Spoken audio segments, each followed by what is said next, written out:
राज्याच्या उपमुख्यमंत्री आमच्या ताई सुनेत्राताई यांचा आज उमेदवारी अर्ज आपण भरतो आहोत। सर्वप्रथम मी आमचे सहकारी दिवंगत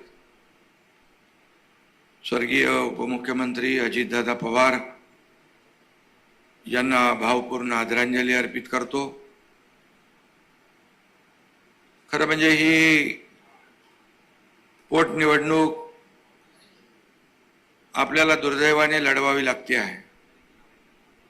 अजितदादांच्या आकस्मिक दुःखद दुर्घटनेनंतर संपूर्ण राज्य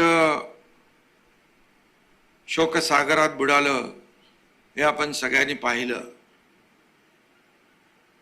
अजितदादांनी केलेलं काम बारामतीत असेल, महाराष्ट्रामध्ये असेल, अनेक विभागाचा खात्याची जबाबदारी त्यांनी सांभाळली। अर्थ खात्याची देखील उत्तम प्रकारे जबाबदारी त्यांनी सांभाळली आणि म्हणून लोकाभिमुख असं नेतृत्व, एक उत्तम प्रशासक म्हणून, उत्तम संघटक म्हणून त्यांनी काम केलं। आम्ही एकत्र काम केलं अनेक वर्ष आणि मुख्यमंत्री असताना अतिशय मोठी जी मुख्यमंत्री माझी लाडकी बहीण योजना आम्ही करण्याचा निर्णय घेतला। आवाका मोठा होता, व्याप्ती मोठी होती आणि त्याला लागणारा वार्षिक खर्चही फार मोठा होता। परंतु अशा परिस्थितीमध्ये देवेंद्रजी, मी आणि अजितदादांनी ठरवलं आणि अजितदादांनी देखील कुठलेही ताळमेळ घडी विस्कटू न देता अतिशय उत्तमपणे एवढी मोठी योजना जी त्या काळामध्ये राबवण्याचा निर्णय घेतला। त्यावेळेस उत्तम असं अर्थ तज्ञ म्हणेन मी, उत्तम अर्थ खात्याची नाळ आणि जाण असलेला नेता म्हणून मी अजितदादांना त्यावेळेस पाहिलं आणि अजितदादांचं काम आपल्याला मला सांगण्याची आवश्यकता नाही।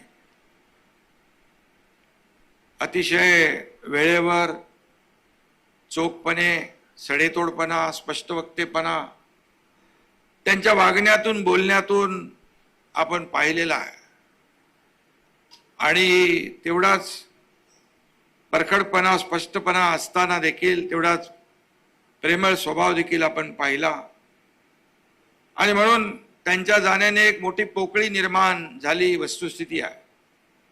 परंतु सुनेत्राताईंनी देखील उपमुख्यमंत्री पदाची जबाबदारी अतिशय समर्थपणे स्वीकारली आणि आता एक कर्तव्य म्हणून, एक जबाबदारी म्हणून आपल्याला पार पाडली पाहिजे याचं भान त्यांनी ठेवलं। खरं म्हणजे मी अगोदर देखील म्हणालो होतो की सांत्वन करणं सोपं असतं, परंतु दुःख पचवणं कठीण असतं आणि मग परिवारावर आलेलं संकट जे आहे, सुनेत्राताई आहेत, पार्थ आहे, जय आहे, त्यांचा सर्व परिवार आहे। आपण आता सगळे परिवारातले आहोत आणि म्हणून परिवारातले सगळे इथं आपण एकत्र आलेलो आहोत, समोर बसलेला आहात। हे अजितदादांवर आणि सुनेत्रा वहिनींवर असलेलं प्रेम या ठिकाणी आजही आपण दाखवलंय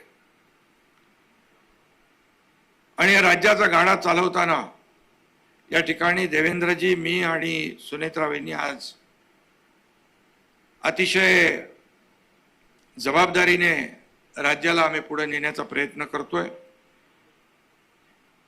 एवढं सगळं योजना सुरू असताना देखील या अर्थसंकल्पात शेतकऱ्यांची कर्जमाफी करण्याचा देखील निर्णय आपण घेतला। सुनेत्राताई अतिशय उत्तमपणे काम सांभाळतायत, जबाबदारी सांभाळतायत आणि यामागे अजितदादांचा आशीर्वाद नक्कीच आहे आणि म्हणून महायुती म्हणून ही निवडणूक आपण लढवतोय। आपली जबाबदारी आहे साऱ्यांची।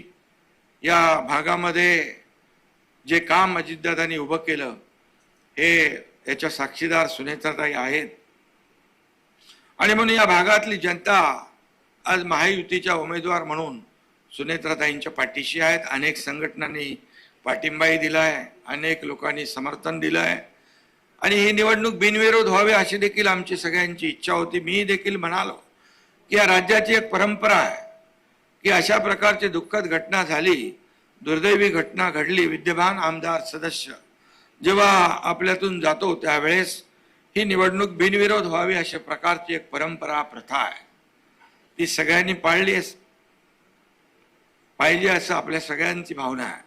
आणि म्हणून इतरही जे पक्ष आहेत त्यांनाही माझं आव्हान आहे, अपील आहे, विनंती आहे की आपली प्रथा परंपरा आपण कायम राखण्याचा प्रयत्न केला पाहिजे. आणि त्यासाठी आपण सगळेजण एकत्र आलेलो आहोत. पण मी एवढंच सांगतो, जे काम अजितदादांनी या भागात केलेलं आहे, निवडणूक झाली तर त्याची कामाची पोचपावती सुनेत्राताईंच्या अतिशय भव्य दिव्य अशा विजयाच्या मध्ये रूपांतरित झाल्याशिवाय राहणार नाही. त्याची पोचपावती या निवडणुकीमध्ये मिळाल्याशिवाय राहणार नाही असा विश्वास व्यक्त करतो. आणि पुन्हा एकदा सुनेत्राताईंना मनापासून मी अशा प्रसंगामध्ये काही शुभेच्छा द्यायच्या, काय द्यायचं, परंतु शेवटी आपण आता घेतलेलं आहे अंगावर, आता घेतलेली आहे जबाबदारी, ती पार पाडणं गरजेचं आहे. लाखो कार्यकर्ते जे आहेत आपल्यावर विसंबून आहेत, त्यांच्या भावना आहेत, या भागाचा विकास आहे, आपल्याला पुढे न्यायचा आहे. आणि दादांनी जे जे काय जे जे योजलं होतं, अजितदादांचं आपण पाहिलं की सकाळी लवकर उठून ते कामाला सुरुवात करायची. मी उशिरापर्यंत पहाटेपर्यंत काम करायचो, देवेंद्रजी करायचे, अशा तिघाही आम्ही या ठिकाणी काम करत होतो. आणि अजितदादा सकाळी बिनचूकपणे वेळेवर त्या ठिकाणी पोहोचले की अधिकाऱ्यांची देखील तारांबळ उडायची. अशा प्रकारचा अतिशय स्पष्ट वक्तेपणा आणि वेळेचं भान ठेवणारा नेता आणि अतिशय जे स्पष्टपणे जे आहे ते आहे, नाही ते नाही असं म्हणण्याचं धाडस करणारा नेतृत्व अजितदादांच्या रूपाने आम्ही पाहिलेलं आहे. त्यांच्या अनेक आपण पैलू पाहिलेले आहेत, अनेक कामांची पद्धत आपण पाहिलेली आहे. छोट्या छोट्या गोष्टीकडे बारकाईने लक्ष देण्याचं काम आपण पाहिलंय. एखाद्या वास्तूचं उद्घाटन असेल, कोर्टाचं उद्घाटन चीफ जस्टिस आले असतील, कुणी आले असतील, परंतु तिथं थोडं जरी काय कुठं एक कलर निघाला असेल, कुठे खिळा असेल, कुठे वायर लोंबकळत असेल, अजितदादा मुद्दाहून ते निदर्शनास आणून द्यायचे. कारण ते म्हणायचे क्वालिटीला महत्व द्या. आपण पैसे खर्च करतोय तो लोकांच्या सदुपयोगी उपयोगात आला पाहिजे, लोकांच्या कामी आला पाहिजे. अशा प्रकारची भावना त्यांनी नेहमीच या ठिकाणी ठेवलेली आहे. आणि म्हणून अजितदादांनी जे जवळपास किती 11 अर्थसंकल्प मांडण्याचा त्यांनी जी काही जबाबदारी पार पाडली, महाराष्ट्राला पुढे नेण्याचं, महाराष्ट्राची जी प्रगती झाली त्याच्यामध्ये अजितदादांचा देखील सिंहाचा वाटा आहे. शेवटी काम करणारा कार्यकर्ता, काम करणारा माणूस, सर्वसामान्य लोकांच्या दुःखामध्ये आपलं दुःख पाहणारा माणूस, या राज्याला पुढे नेणारा, या राज्याच्या प्रगतीमध्ये मोठा सहभाग असलेला आणि अतिशय म्हणजे ते जर राजकारणी झाले नसते तर उत्तम ते इंजिनियर झाले असते. कारण एवढं बारीक लक्ष त्यांचं प्रत्येक गोष्टीवर, प्रत्येक याच्यावर असायचं आणि अगदी सडेतोडपणे आपले मुद्दे मांडून मोकळे व्हायचे. आणि म्हणूनच त्यांचा स्पष्ट वक्तेपणा आज सगळ्या महाराष्ट्राला भावलेला आहे. आणि म्हणून दादा हे नाव सगळ्यांच्या तोंडी आजही आहे. आणि म्हणून मी या ठिकाणी त्यांच्या कामाची पोचपावती आपल्याला मिळाल्याशिवाय राहणार नाही. या निवडणुकीमध्ये मगाशी मी म्हणालो, आणि सुनेत्रा वहिनी देखील या ठिकाणी आपण दुःख सहन करून ही सगळी जबाबदारी आपण अंगावर घेतलेली आहे आणि आपण समर्थपणे ते पेलताय. अगदी सुरुवातीपासूनच आपण पाहिलं की प्रत्येक कार्यक्रमाला आपण हजेरी लावताय. आपली जबाबदारी ओळखून या. बावनकुळे साहेब या, तुमच्यासाठीच मी थोडं वाढवत होतो आणि म्हणून मी आज आपल्या महायुतीच्या उमेदवार सुनेत्रा वहिनींना मनापासून शुभेच्छा देतो आणि आपल्या सगळ्यांना एवढंच सांगतो की आपण कुठल्याही परिस्थितीमध्ये गाफील राहता कामा नये. बिनविरोध झाली तर काहीच प्रॉब्लेम नाही. निवडणूक लढायची असेल तर आपण जिंकणारच आहोत, त्याच्यात कुठलंही दुमत नाही. परंतु कुणी गाफील राहू नका. निवडणूक ही निवडणुकीसारखीच आपल्याला लढवायची आहे. सगळ्यांनी दिवस रात्र मेहनत करून आतापर्यंतच्या इतिहासातले सगळे रेकॉर्ड मोडून टाकायचे आहेत. सगळे विक्रम आपण मोडायचे आहेत. हीच विनंती आपल्याला मी करतो. धन्यवाद. जय हिंद, जय महाराष्ट्र. आपण सगळे एक परिवार आहोत असं शिंदेंनी म्हटलंय. सुनेत्रा पवार अतिशय उत्तमपणे जबाबदारी सांभाळताय. परिवारातील सर्वजण एकत्र आले.